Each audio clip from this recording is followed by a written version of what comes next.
남자들이 쉽게 놓치는 괜찮은 여자 특징. 남성생활 해법사전 How to Live.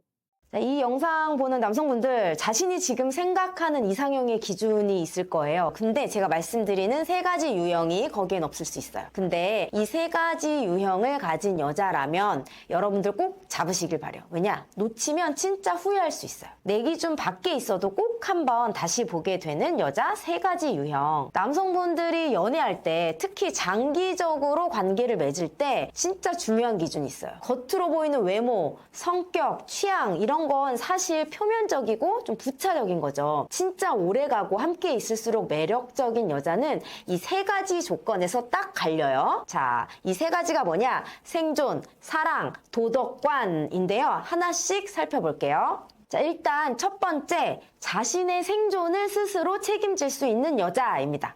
우선 이게 1단계예요. 자, 젊을 땐 이쁘면 다지 막 이렇게 생각하잖아요. 근데 외적으로 끌리는 건 사실 당연해요. 근데 외적인 매력이 최우선인 남자들이 쉽게 놓치는 여자 유형이에요. 남자들이 의외로 간과하는 부분이죠. 처음에는 예쁘고 애교 많고 막 나만 바라보고 그런 여자가 당연히 좋아 보일 수 있죠. 근데 살다 보면 우리가요, 자기 삶의 기본 생존을 못 챙기는 여자를 만난다. 그럼 남자를요, 부양자로 만들게 돼요. 자, 내가 그런 여자를 만나면 자기 스스로 생존을 책임지지 못하는 여자를 만나면요, 부양자로 전락하게 된다는 의미예요. 자, 여기서 말하는 생존력이 단순히 돈을 벌 수 있냐? 그게 아니에요. 생존이 뭐예요? 살아남기 위해서 애쓰는 거잖아요. 단순히 돈 버는 거 플러스 문제 해결 능력이다. 우리 살면서 예상치도 못하는 여러 문제들이 생기죠. 근데 이런 문제가 생겼을 때 멘탈이 막 터져서 주변에 매달리기만 하고 막 그런 게 아니라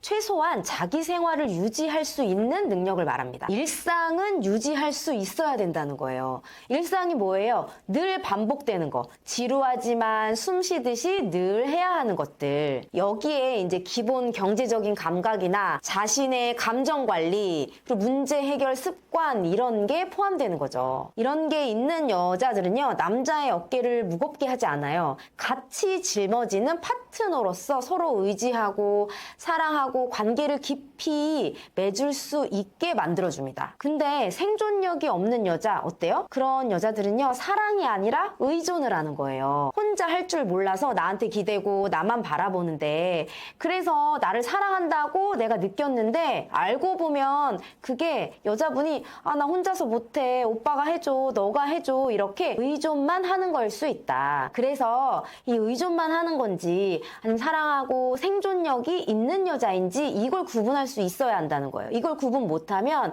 나의 연애가 부양 계약으로 변해버려요. 다음 두 번째는요, 사랑을 잘 받을 줄 아는 여자입니다. 이게 달리 말하면요, 애착 요구를 잘 하는 여자를 말합니다. 사랑을 잘 받는 능력이요, 단순히 뭐 해달라고 하고 또 애교 부리고 표현 잘하고 이런 것만 말하는 게 아니에요. 필요할 때 솔직하게 나 오빠가 이렇게 해줬으면 좋겠어, 나 자기가 이렇게 해줬으면 좋겠어 라고 말할 수 있는 여자를 말합니다. 한마디로 뭔가 명령어를 자신에게도 잘 넣고 남에게도 잘 입력시킬 수 있는 걸 의미해요. 남성분들 이 얘기 들으면 엄청 공감 많이 할 거예요. 장황하게 서론 길고 이렇게 말하면요, 잘 알아듣기 어렵잖아요. 결론만 딱 아니면 두 갈씩 이런 것에 익숙하잖아요. 그래서 뭐 어떻게 해야 되는데 항상 이렇게 되묻잖아요. 자, 근데 대부분의 여자들이요, 원하는 걸 말을 잘 안 해요. 그리고 속으로 알아서 해주겠지? 당연히 해주겠지? 내가 지나가면서 이런 얘기 했으니까,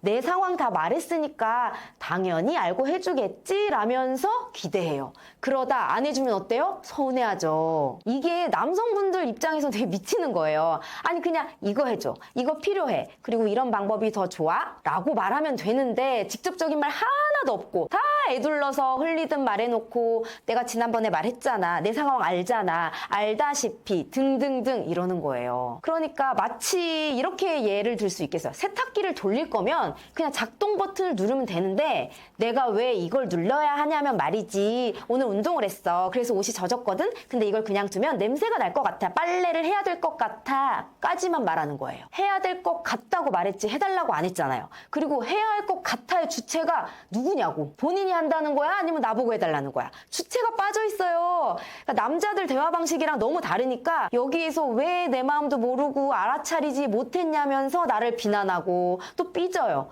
자, 이러면 어때요? 연애가 굉장히 피곤해진다. 그런데요, 사랑을 잘 받는 여자는요, 부끄러워하지 않고 요구를 정확하게 잘합니다.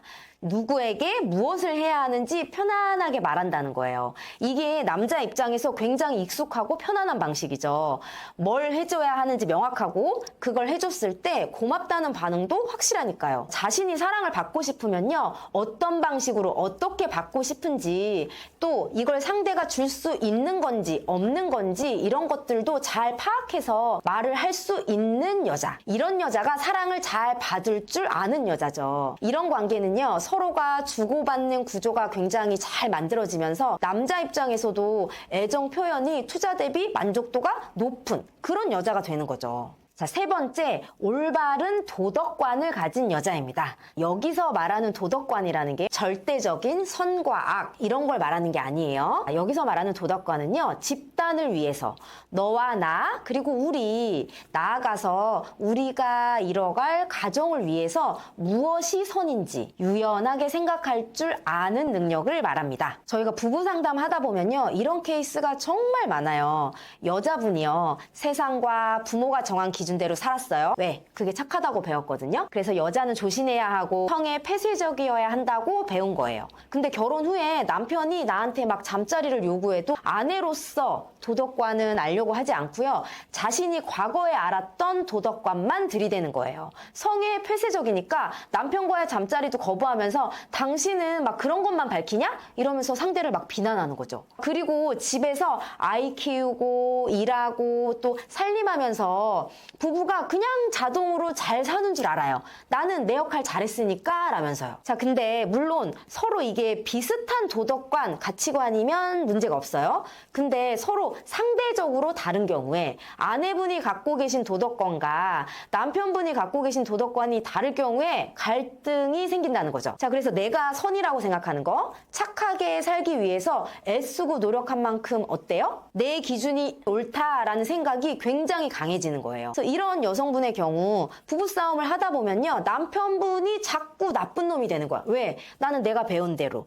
내가 학습한 대로 착하게 살아왔거든요. 나는 착하고 나와 다른 생각과 기준이 있는 너는 틀렸어. 너는 나빠. 그러니까 왜? 내가 선하고 내가 배운 기준이 옳거든. 이렇게 얘기하는 거예요. 그리고 내가 이렇게 세상의 기준, 여자로서의 기준은 잘 지키면서 착하게 살았으니까 너도 그렇게 살아야 돼. 라면서 요구를 하는 거예요. 자, 그런데 중요한 게요, 가정을 위한 선의 의미와 여자 한 개인으로서 선의 의미는 굉장히 달라요. 엄마로서의 선이 있고요, 아내로서의 선이 있죠. 자, 엄마로서의 선, 또 아내로서의 선, 이게요, 개인의 선과는 다르고 집단을 이뤘으면요, 달라져야 돼요. 왜? 우리는 혼자 살기로 한 게 아니라 가정이라는 집단을 유지하기로 했으니까. 이 집단 속에서 내가 욕 안 먹고 착하게 살 거야가 아니라요, 우리 집단을 위해서 무엇이 최선이지? 이걸 고민해서 내 기준이나 행동이 유연하게 바뀌어야 한다는 의미입니다. 이렇게 도덕관이라는 것도요, 우리의 몸이 자라고 발달하듯이 이 도덕관도 발달되는 거예요. 그래서 쭉 단계별로 올라가고 나면요, 절대적인 선과 악, 이렇게 행동 중심이 아니라요, 상황 중심으로 바뀌는 거예요. 행위 자체가 옳다 그르다 보다요, 이 상황에서 어떤 행동이 이 집단을 위해 유리한가, 무엇이 더 유리한가 라면서 더 포괄적으로 고민하고 판단하게 된다라는 의미예요. 자, 근데 아내가 결혼을 하고 집단을 이뤘어요. 이 집단 속에 들어왔는데 자신이 과거에 배웠던 선만 옳다고 생각하고 그것만이 정답이라고 얘기하면서 막 집착해요. 그럼 어때요? 상대적으로 남편은요, 이런 도덕관이 강한 아내에게 답답함을 느껴요. 자신에게 엄격한 잣대를 들이대듯이요, 이 아내분은 남편 남편에게도 똑같은 잣대를 들이대면서 넌 왜 착하게 안 살아? 라면서 비난하거든요. 결국 답답한 남편이 바깥으로 눈을 좀 돌리고 부부 문제가 생겨서 상담에 와요. 그래도 아내분은요, 난 잘못한 게 없어요. 난 배운 대로 행동했고요. 내가 생각하는 게 옳아요. 라고 말을 해요. 나는 할 거 다 했다. 부도덕한 건 남편이야. 고쳐야 할 사람은 그러니까 남편 너야. 라고 주장을 합니다. 이게요, 외부에서 보기에는 나무랄 데 없는 아내일 수 있어요. 근데 같이 사는 남편, 남자 입장에서는 미치는 겁니다. 말 잘 듣고 규칙과 예의를 최우선으로 하는 사람들, 그게 좋아서 만나지만요,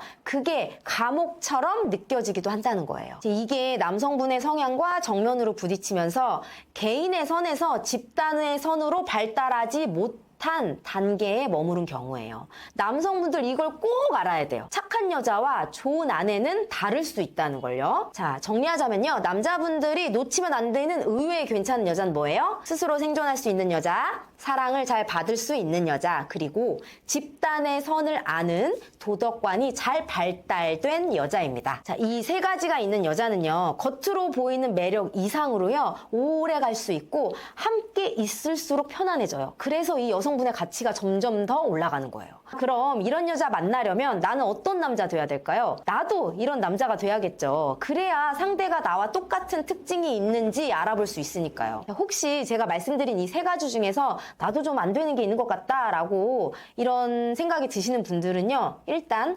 안다는 거, 알아차린다는 것 자체가 훌륭한 일이에요. 일단 첫 번째는 알아차리시고요. 두 번째는 자, 내가 잘 안 된다, 내가 잘 모르고 있네 라는 걸 깨달았으니까 어때요? 배우면 되죠, 새로. 발달을 못 시킨 건요, 발달을 시키면 되는 거예요. 자, 그래서 방법은 제가 다 알려드립니다. 그게 상담이 되었든 강의가 되었든 남자가 좋은 여자 만나고 행복하게 사는 올바른 방향으로 제가 잘 이끌어 드릴게요. 그래서 여러분들 뭘 하셔야 되냐면요, 두드리세요. 저희에게. 문은 늘 열려 있어요. 자, 다음 주 화요일에 줌 라이브 강의하니까 그때 우리 보다 깊은 얘기 할 수 있어요. 실시간으로 소통하고 5분 상담으로 여자, 연애, 진로, 그리고 남자들의 삶의 어려움 다 털어놓고 조언을 받아갈 수 있어요. 심지어 무료니까 많이들 신청하고 참석하세요. 이상 하우투라이프 신아라 원장이었고요. 시청해주셔서 감사합니다. 안녕.